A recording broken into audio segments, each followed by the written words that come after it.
Bonsoir à tous et bienvenue également à tous ceux qui nous suivent sur Internet, sur la page Facebook de l'Humanitaire dans tous ses états. Donc merci à vous d'être présents pour ce dernier 5 à 7 de l'année 2012 sur un thème, ma foi, d'une grande actualité, si j'en juge par le nombre de séminaires, d'articles sur le sujet en ce moment.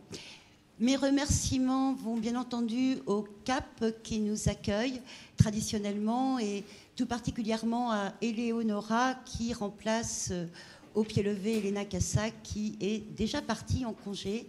Merci également à toute l'équipe technique qui nous permet de suivre ce débat en direct. Et puis naturellement, merci à nos 3 orateurs qui ont bien voulu accepter de se prêter au jeu des 5 à 7.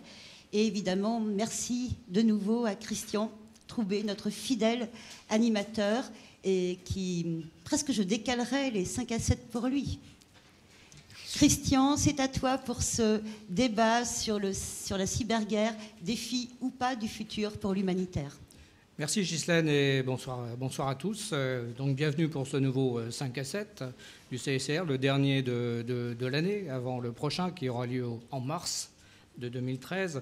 Alors bon, Ghislaine vient de le dire, on est sur un sujet d'actualité, mais en même temps on est sur un sujet, je crois, extrêmement complexe, déjà pour essayer de bien saisir ce qui se peut se cacher derrière cyberguerre, le mot cyberguerre, et au-delà de ça, de voir l'articulation avec nos préoccupations humanitaires et du droit international.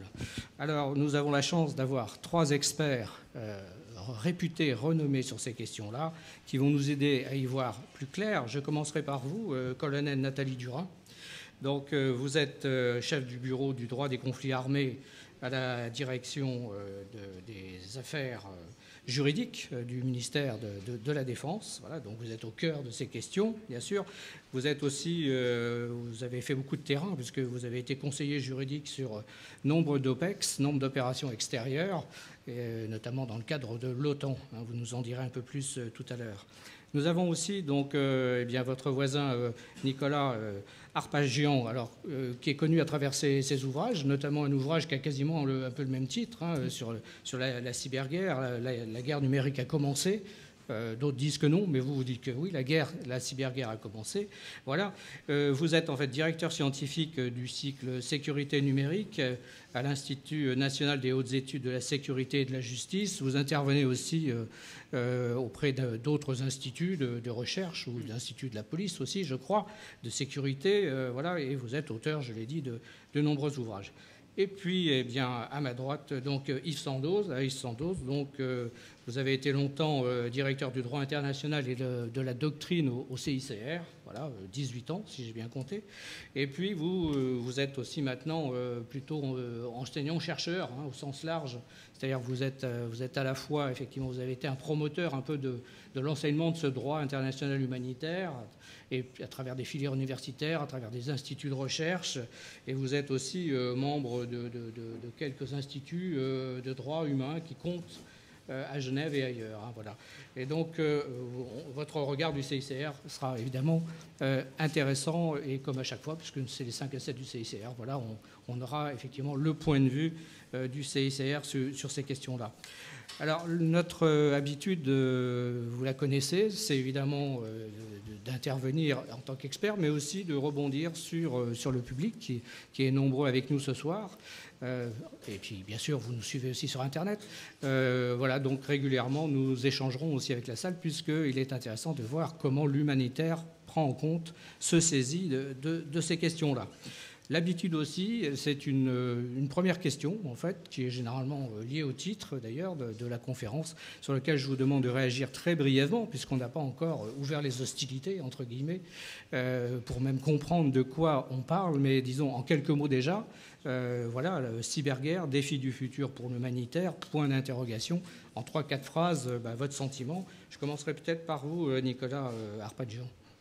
Alors, effectivement, la réponse, elle est oui à cette... Même si on reviendra sur ce qu'on met derrière ce mot de cyberguerre, ce qui est certain, c'est que l'usage des technologies de l'information ne peut être ignoré par les organisations humanitaires, tant dans leur mode de fonctionnement quotidien pour mener leurs actions que pour faire connaître leurs actions. Et donc, elles sont concernés par cet outil numérique qui est à la fois un outil qui permet d'opérer, de travailler, de rendre réalisables des actions, mais également qui permet de communiquer, de faire connaître, et donc pour certaines d'entre elles de collecter des fonds ou de porter le projecteur sur des circonstances, sur des scènes qui le méritent. Et donc c'est naturellement un sujet qui concerne les associations humanitaires. Colonel Durin. Alors, cyberguerre, défi pour l'humanitaire, je vais peut-être vous décevoir tout de suite en retournant la question. Cyberguerre, surtout défi pour les militaires en ce qui nous concerne, mais bien sûr avec des préoccupations humanitaires, puisque les systèmes d'information, c'est une des clés de la supériorité opérationnelle des forces armées. Et donc, c'est une fragilité si on s'attaque à ces systèmes d'information, et les forces armées doivent se mettre en posture pour pouvoir se défendre, voire attaquer. Et pour pouvoir se défendre, voire attaquer, ils doivent se poser la question du respect des principes du droit, et notamment du droit international humanitaire. Donc, ouf, je retombe sur mes pieds sur l'humanitaire, mais effectivement, c'est sous ce prisme-là que le ministère de la Défense se pose la question concernant la cyber, c'est quid de l'application des principes du droit humanitaire essentiellement. Très bien. Yves Sandeau. Oui, merci. Vous savez que le CICR est très prudent toujours, alors je dirais tout de suite par prudence que je m'exprimerai à titre personnel, sans ça je n'oserais rien dire ce soir. Donc je ne représente pas réellement la position de l'institution. Donc pour moi, il me semble qu'il y a d'abord un problème réel, la cyberguerre c'est un vrai problème, les États s'y préparent, se préparent à se défendre et aussi offensivement utiliser l'espace, le cyberespace pour des moyens, des raisons militaires. Et je crois qu'il y a essentiellement pour moi un problème de définition, pour bien qu'on soit au clair entre ce qui est cybercriminalité, c'est-à-dire l'utilisation de l'informatique pour des fins criminelles, hein, la pornographie enfantine, la protection intellectuelle, ou alors l'attaque contre le sabotage des systèmes informatiques par jeu. On parle de hacker ou on parle même de cracker en anglais, c'est-à-dire ces cinglés qui s'amusent à détruire des systèmes informatiques. S'il faut distinguer ça des cyberattaques, c'est-à-dire c'est déjà l'idée de s'introduire dans les réseaux informatiques d'un État pour le saboter avec des buts politiques ou pour retirer des informations. Et puis la cyberguerre, une cyberattaque n'était pas automatiquement encore la cyberguerre. Ça peut être simplement le vol d'informations n'est pas encore un acte de guerre, mais ça peut le devenir. Si par exemple on provoque une collision entre deux avions avec beaucoup de morts, c'est un acte de guerre. Et puis leur dernier point, donc là c'est la définition de savoir si on est ou pas dans un conflit armé. Et puis alors, il y a l'utilisation du cyberespace dans les conflits armés comme méthode de guerre qui pose alors tous ces problèmes du droit humanitaire par rapport à l'utilisation de tels moyens. Voilà. Voilà, je crois qu'on a un premier panorama, ce qui me permet une transition sur la première partie de notre débat. Et je reviendrai vers vous, effectivement, Nicolas Arpagian. C'est à travers des exemples concrets, déjà, est-ce que vous pouvez cerner, un peu mieux cerner pour nous, ce que l'on met derrière? Yves Sandoz vient de parler, effectivement, de différents degrés, finalement. Cybercriminalité, le hacker qui s'amuse ou pas, etc. Alors, d'ailleurs, sinon corrigerai, en tout cas préciserai la notion de hacker qui s'amuse, parce que elle est, il me semble, imprécise, ou en tout cas peut-être pas totalement justifiée.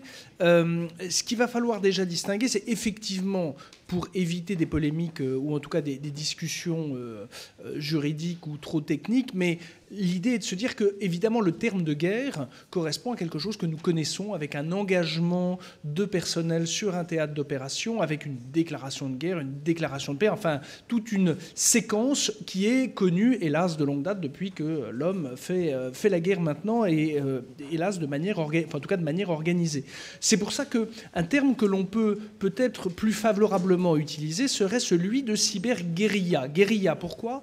Parce qu'on va s'apercevoir que de plus en plus, on va se retrouver dans avec des entités de taille modeste, qui n'ont pas forcément à voir avec des États ou avec des puissances constituées, mais qui vont être en mesure, via les technologies de l'information, de porter des coups à leur adversaire par la mise à disposition d'informations, par la prise de contrôle de systèmes informatiques à distance. Et donc on va être dans cette logique de harcèlement du faible au fort, qui va faire en sorte que, effectivement, la logique de guerre telle qu'on la connaissait, avec un théâtre d'opération, avec des États qui s'affrontent de manière conventionnelle, est remise en cause. Alors, la seule chose avec ces notions-là, c'est que, effectivement, Yves Sandeau a tout à fait raison, on a des exemples maintenant d'accompagnement d'actions militaires conventionnelles. Un des exemples que nous avons eu, c'est à l'été 2008 en Géorgie, où, effectivement, parallèlement à l'attaque conventionnelle sur le terrain entre la Géorgie et la Russie,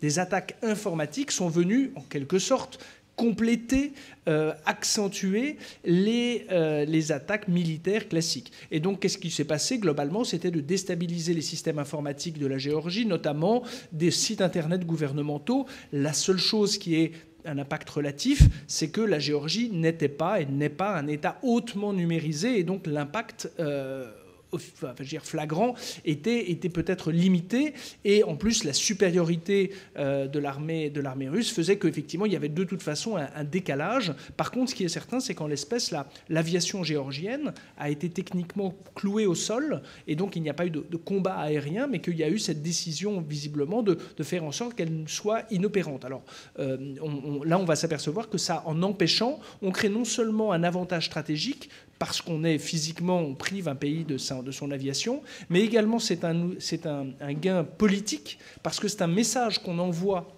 à l'opinion publique du pays auquel on est opposé, qui est de lui dire, mais ne résistez pas, même vos professionnels, vos militaires se trouvent dans l'incapacité de vous protéger. Donc c'est un élément supplémentaire de déstabilisation des opinions publiques, parce qu'on leur dit, c'est pas vous en tant que simple citoyen qui serez en mesure d'être des remparts solides si même les professionnels des forces armées sont mis en difficulté. Donc là, on va s'apercevoir qu'il y a également une dimension politique extrêmement forte, au-delà de la seule prise de contrôle technique. Et alors, au-delà vous évoquez un conflit, effectivement. Là, on était dans une logique de conflit. Mais au-delà de ça, même par exemple, est-ce qu'on peut parler même de diplomatie, de cyberdiplomatie, lorsque un État, au hasard, essaie de craquer des systèmes informatiques d'un pays? Par définition, on n'est pas dans... Voilà, la seule chose, et on y reviendra certainement dans l'imputabilité, puisque en termes juridiques, c'est ça qui est important, c'est de savoir à qui attribuer la responsabilité de l'acte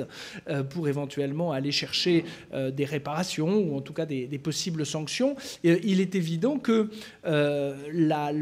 si on prend l'exemple, alors là, qui a eu lieu l'année précédente, en 2007, en Estonie, donc petite république du nord de l'Europe, qui était pas un conflit, mais dans une opposition latente liée à sa forte minorité russophone et le désagrément que causait le rapprochement des instances occidentales de l'Estonie au regard de la Russie.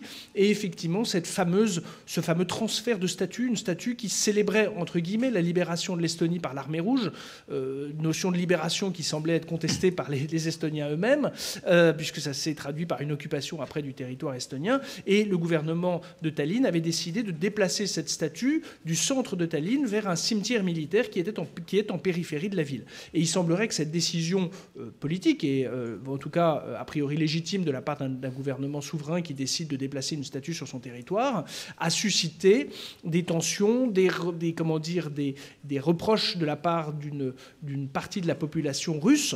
Et effectivement, là, on n'avait pas d'attaque conventionnelle militaire, mais on a vu effectivement ces fameuses cyberattaques sur des entreprises, des sites gouvernementaux estoniens qui ont été mis hors d'état de fonctionner pendant quelques heures. Et effectivement, on a procédé à ce qu'on appelle du défaçage. Un défaçage, c'est lorsque l'on modifie la page d'accueil de certains sites Internet. En l'espèce, ils avaient été remplacés par des portraits d'Adolf Hitler. Le message était de dire, pas que le gouvernement estonien était des nazis, je pense que c'est pas le but, mais c'était de montrer que celui qui conduisait l'attaque était capable de prendre la main sur je rentre dans votre appartement et je refais la décoration.